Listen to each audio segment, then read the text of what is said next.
Okay, great. Well, again, thanks very much indeed for the organisers for giving me this opportunity to speak. This is a special year for mesothelioma in terms of clinical trials. I'll try and explain why in the next few minutes. So what I'll do, actually, I'll divide the talk into these three sort of treatment settings. First encounter in terms of drug-based therapy for mesothelioma, the frontline setting. What we do to try and sustain control of the cancer actually following chemotherapy with maintenance, as there's new data there, and the relapse mesothelioma setting, where there are developments afoot which are looking very encouraging. I'm going to start then in the frontline setting with this historic data. This is a summary of the clinical trials. I want to focus a lot on phase 3. We need phase 3 trials in order to change practice. These are large, often randomized studies in which we have a control arm which we're comparing our drugs to. And you can see here these 4 studies. The first is the definitive trial of chemotherapy. This was cisplatin pemetrexed versus cisplatin alone. And I want to show you this hazard ratio. This is 0.77. So this is a measure of the difference between these curves. If it's 1, they're completely overlapping. And as you approach to 0, these curves separate with a doubling of survival time if this is around 0.5. So as you can see here for this combination, a very similar combination, antifolate 0.76, and then the addition of this drug bevacizumab. This was never actually licensed. This is the MAPS-1 study from our French colleagues. And then this is really what I'm going to focus on here today. This is a historic study, FDA approved in only the last few weeks. And this is a combination of immunotherapy with an anti-CTLA-4 drug, ipilimumab, and nivolumab. This is a bold trial comparing combination immunotherapy against chemotherapy. And you can see actually numerically the hazard ratio 0.74 is better than all previous studies by a small margin, but nevertheless superior overall for this difference. So I'll just give a little bit of background around the sort of potted history actually of the immunotherapy of mesothelioma. There have been studies that have focused really on the relapse setting with monotherapy. Many of you will be aware that pembrolizumab, Keynote 28, was perhaps the first and most prominent early study of immunotherapy. And then we have a number of other trials that I'll just point out. Lower down here, you'll see the phase 3, which I want to emphasize. The first actually was an anti-CTLA-4 trial. This was using tremelimumab versus placebo, and that was robustly negative, suggesting that at least in a relapse setting, single agent anti-CTLA-4 does not seem to have any activity. Similarly, actually, when looking at PD-L1 or PD-1 inhibition, this is the recent PROMISE study. Now, this wasn't against placebo as determined. This was actually against chemotherapy with either gemcitabine or vinorelbine. But essentially, immunotherapy versus chemotherapy showed no difference for PD-L1. So not the most exciting 2 negative studies, really, for single agents. Here in PROMISE, I think the control arm was the factor. Here, really, we didn't see any definitive activity for anti-CTLA-4. However, based on trials in phase 2 settings, single-arm studies, or in this case, with MAPS-2, randomization of combined immunotherapy, combining these 2 classes of ipilimumab, nivolumab, and comparing that to nivolumab alone, there was a clear separation of the progression-free survival overall survival curve, suggesting that there was indeed synergy with those 2 drugs. So these 2 trials, Initiate and MAPS-2, really underpinned the Checkmate 743 study. And here we can see some of the data actually around survival. I'll just draw your attention here to the overall survival. Initiate, they didn't even measure it. Patients going out to, I can't remember how many months, probably 20 odd months or so, didn't reach the median survival. MAPS-2, we see a 15.9 month survival in the relapse setting, this is. And with Checkmate 743, we see 18.1 months. But I'll show you now sort of the key data. Before I do that, though, the response rate you can see in Checkmate 743, 40%, very similar to what was originally published back in 2003. and a respectable disease control. This is a combination of shrinkage and stabilization of the tumor at 76.6%. Now, this is the core result to draw your attention to. On the left here is the survival for patients with non-epithelioid mesothelioma. And you can see here a big difference between the curves, big space between the curves. And the hazard ratio for this was very, very impressive, actually, at 0.43, I believe, compared to the sort of epithelioid sort of subgroup, which of course is the majority of patients, where the hazard ratio was actually slightly, well, it was 1, or sort of close to 1. Now, what does this tell us? Well, it tells us actually that the immunotherapy is working approximately the same in the non-epithelioid and the epithelioid subgroups. If you see in this table here, 18.1 months overall survival for non-epithelioid, 18.7 for epithelioid, and the hazard ratio here is 0.93. So what we're saying is that this brown curve here and this brown curve here are indistinguishable. However, when we look at chemotherapy, we can see that in the non-epithelioid group, the survival is pretty appalling, actually, at 8.8 months. I think it's something we're all aware of when we treat patients with chemotherapy with non-epithelioid. It's not the best treatment for controlling this. But with the immunotherapy, we see 18.1. And when we compare the non-epithelioid to the epithelioid, chemotherapy is working so much better.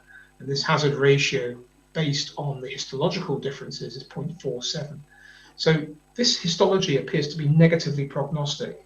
It's basically associated with a poor outcome in the control arm, whereas the experimental arm is doing okay, but it's not doing better because of non-epithelioid histology. Now, just showing you here actually the tail of the curve. This is encouraging. Many patients, you can see as circles here, haven't progressed yet, haven't died yet. And that probably means actually that as we go over time, this was an early read of data. It was a premature, immature data in the sense that the data was positive before time. But some of these patients who haven't progressed, if we wait perhaps for another year, we may see this curve move away, possibly even further from the control arm. So this is going to be very interesting. You can see here going out to 36 months, 3 years in non-epithelioid patients, a plateau of around about, well, almost 30%. These patients appear to be long-term survivors, certainly for non-epithelioid mesothelioma. It's the first time we've seen this in history, I think. So what about safety? Well, there's really, in summary, no major difference actually between the two groups. I have a serious treatment-related or treatment-emergent AEs. And we can see here 5% or less, slightly less for chemotherapy, but 5% for ipilimumab and nivolumab. So in general, a well-tolerated treatment. So I think if looking at the risk-benefit, we can see here in non-epithelioid, well, there's no question these patients are doing so much better with ipilimumab, nivolumab. In the epithelioid, there's a bit more equipoise, really. No significant difference in overall survival between chemotherapy and ipilimumab, nivolumab, and possibly just the faintest hint of a little bit more in the way of toxicity in that subgroup. I think it's really important to mention that this is an intention to treat analysis. The FDA gave their approval because the overall hazard ratio was 0.74, and that was for the total population. There wasn't a pre-planned stratification in the sense of separating out a group that was powered for better survival, let's say. So that's really why I think the FDA gave the approval, but I think the signal, as you can see, comes clearly from the non-epithelioid mesothelioma subgroup. So what is driving this chemo resistance? Well, we've known for some time actually that sarcomatoid biphasic mesotheliomas do badly in general. This is with or without chemotherapy. They're more invasive, highly proliferative, and of course drug resistant. And one of the phenotypes that we've seen over the years with literature is that these non-epithelioid mesotheliomas exhibit features of what is known as epithelioid mesenchymal transition. This is a feature, very often stem-like feature, associated with all those characteristics that I described in sarcomatoid mesothelioma, particularly this invasive, highly proliferative, drug-resistant phenotype. And it is likely that with enrichment of EMT, as has been shown by Didier Jean in France and his colleagues using sequencing, gene expression analysis, this enrichment of the EMT signature in the non-epithelioid mesothelioma is a prime candidate for underpinning the drug resistance, I think, that we see in the Checkmate 743 trial. PD-L1, still very unclear, actually. I think the feeling from Checkmate 743 is slightly prognostic. And, you know, the trial initiates, it was clearly with 22C3 PD-L1 predictive from the single-arm study. Not so clear from the MAPS-2 study. And if we look at the data from the Checkmate 743, we can see below here, PD-L1, less than 1%. Patients are doing a little bit better, going towards this line here. And patients with PD-L1 are doing a little bit better. And the reason they're doing better is predominantly because the survival in the chemotherapy arm is worse. You can see 13.3 months here compared to PD-L1 less than 1%, which is 16.5 months. So doing slightly worse if they have PD-L1. And we can see that the high PD-L1 maybe is a bit predictive. Maybe the survival is just a little bit better than low PD-L1, 18 months versus 17.3, but there's very little in it. So I would say that PD-L1 is acting here as a negative prognostic factor, not as a positive predictive factor as we see in lung cancer.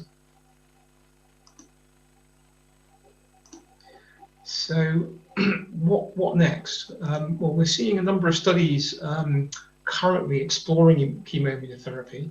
Perhaps the most prominent of those is the DREAM trial. This is actually looking at a schedule which has been successful in its scheme in lung cancer, which is combining standard chemotherapy with immunotherapy. Now, we've not seen a randomized trial yet, but two trials, the DREAM trial and the US PRECOG study, both have examined this combination. And indeed, the Australian team led by Anna Nowak published in Lancet Oncology only very recently on these results. We have the IN227 study from Canada, which is pembrolizumab combined with pemetrexed cisplatin. Now, this is a randomized trial compared with chemotherapy alone.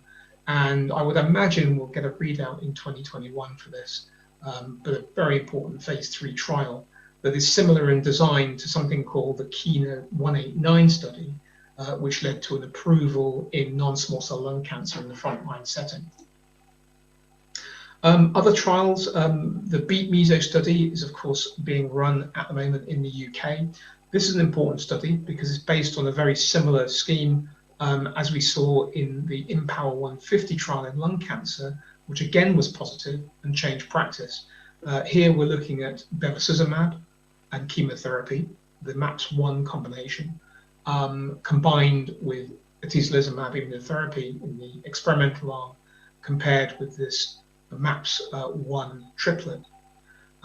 This may well be a positive study. I think one of the questions we'll have to explore at a later date is whether or not, because this control arm is not licensed within the UK, what the cost effectiveness of that combination is going to be. But nevertheless, this quadruplet treatment could push survival out significantly. And I have to say it's going to be the survival that ultimately dictates, I guess, where this treatment goes. But very exciting study. We've got a study. We completed it actually in February. It's an important study. There have never been any treatments which have improved survival in the relapse setting in mesothelioma. So we've looked at nivolumab, which actually happens to be licensed in Japan as a monotherapy. It's the only country in the world where that's licensed. The NHS, of course, is offering this currently until March of next year. But we've looked at this in a 2-to-1 randomized study against placebo, and we're presenting the data for this in ILSLC in January. What's next? How do you advance on Checkmate 743? It's a fantastic result. Well, we have to probably look to lung cancer to see what's down the road.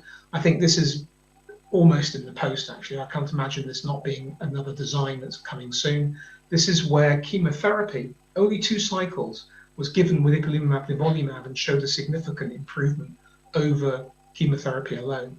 Now, this combination actually has been FDA approved, and the chemotherapy is working as an immunomodulator. The DNA damage is triggering an inflammatory response through something called the STING-gas pathway, and that almost certainly seems to be priming the tumor actually to respond better to ipilimumab and nivolumab. And so this could well be something we see in mesothelioma in the near future. There is another study I want to draw attention to briefly, which is the ATOMIC trial. It takes a completely different approach, actually, and it's one I've spoken about a number of times before, and I'm sure you've heard about. This is a trial that is actually exploiting a vulnerability in mesothelioma due to a loss of an enzyme. And this vulnerability can be exploited using a drug called arginine deaminase.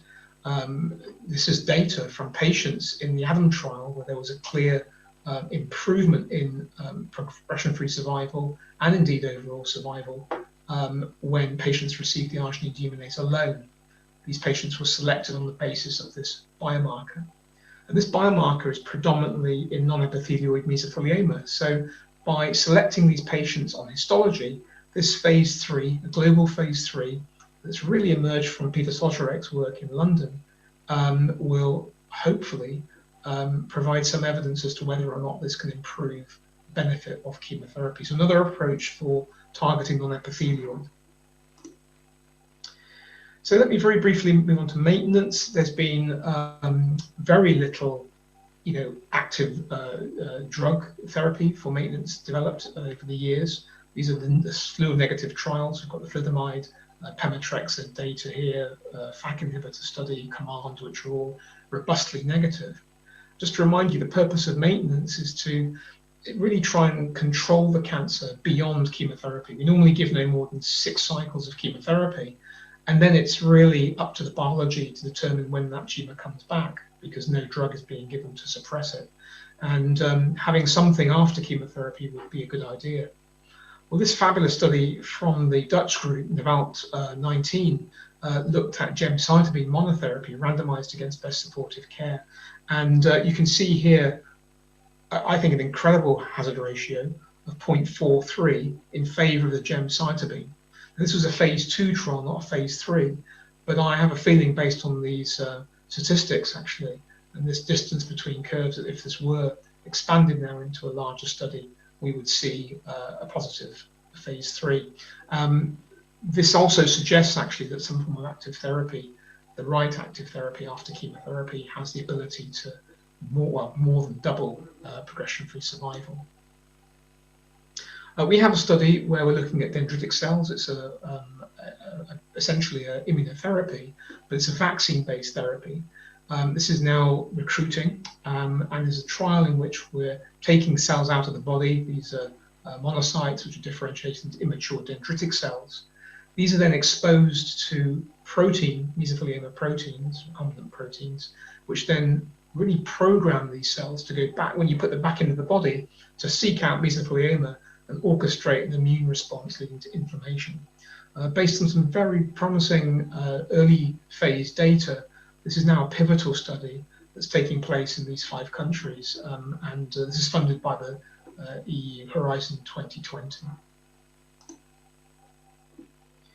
So finally, to relapse mesothelioma, this has been the biggest challenge, really, I think, to date, because we don't have a licensed treatment.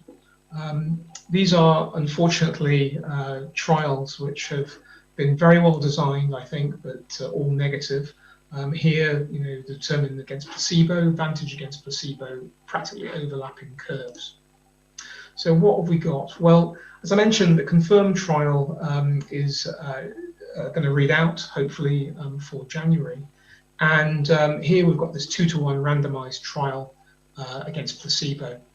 I think the goal here is to see whether or not, of course, we can improve overall survival and progression-free survival. But one of the goals here also is to try and fully delineate what is driving response in patients.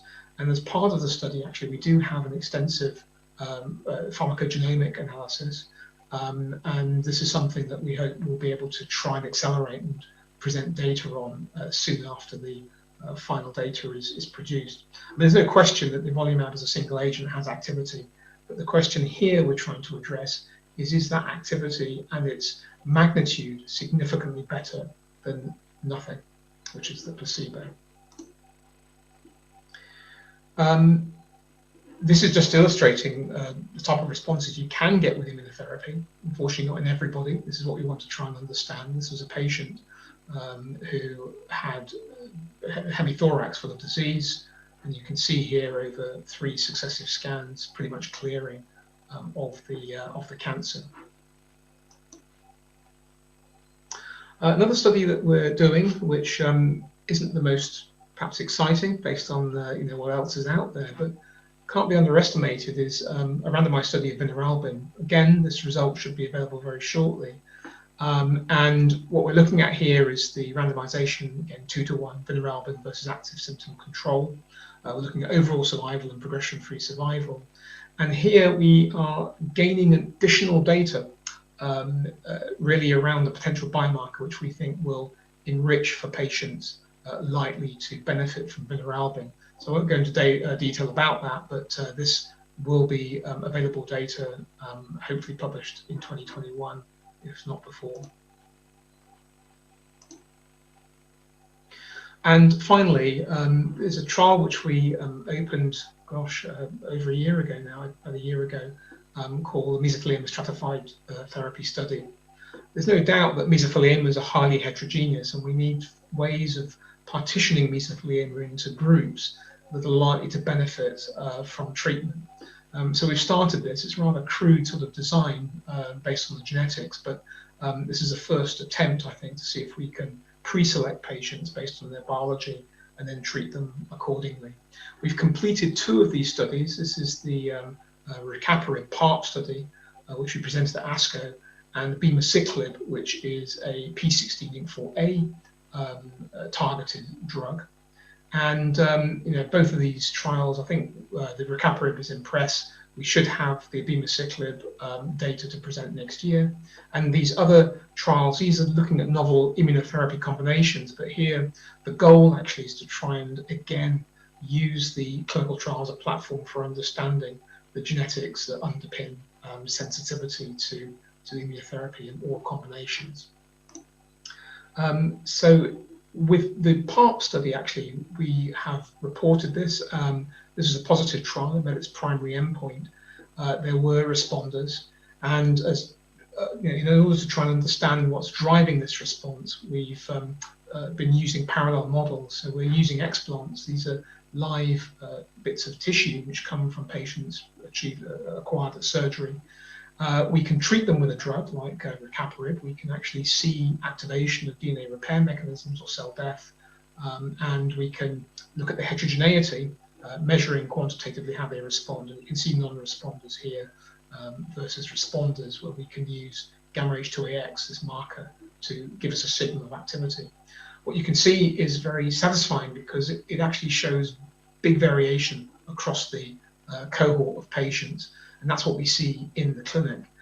So by sequencing these patients' tumors, we may be able to build a model of what's underpinning response. Here's an example. A patient here who had a response, you can see some dose response gradient, whereas this is completely flat, had a clonal BRCA2 mutation. So this was a ubiquitous mutation in the DNA repair gene BRCA2. And also this patient's tumor had something called signature 3, which is a feature of the genetic landscape consistent with a tumor that would be sensitive to PARP inhibitors. So this is a sort of thing we're trying to explore, but looking a little bit deeper across a broader range of tumors to see what mechanisms could be causing sensitivity. And this is finally just an example of a patient's response to rucaparib.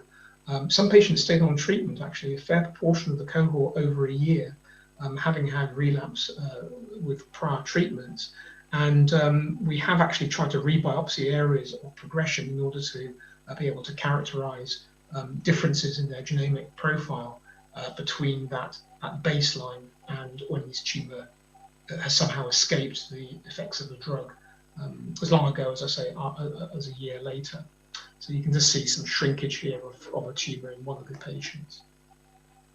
So in summary, as I say, I'll repeat again, it's been a really amazing year actually for mesothelioma. Combination immunotherapy is now the standard of care. Officially, FDA has approved that. We won't hear from NICE until August of next year what the UK decision is going to be, but I would put money on it that non-epithelioids at least will benefit from this, if not everybody.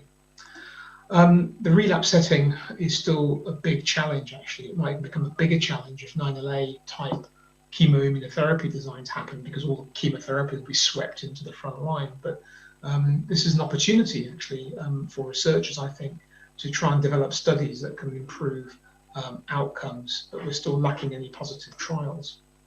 And finally, molecular stratification. Well, we've seen it work in other cancers. Mesothelioma, we're still trying to learn more about these mutations and how we can target them. But we know it's feasible. We know, trials like MIST and others that I'm sure are coming will allow us to hopefully get to more targeted, more effective treatments. And we heard earlier about MICMay with a PTCH driver mutation. I mean, that's possibly what's coming down the road if we can, identify these effective therapies. So with that, I'd like to thank you all for listening, and yeah, happy to take questions later. Thank you.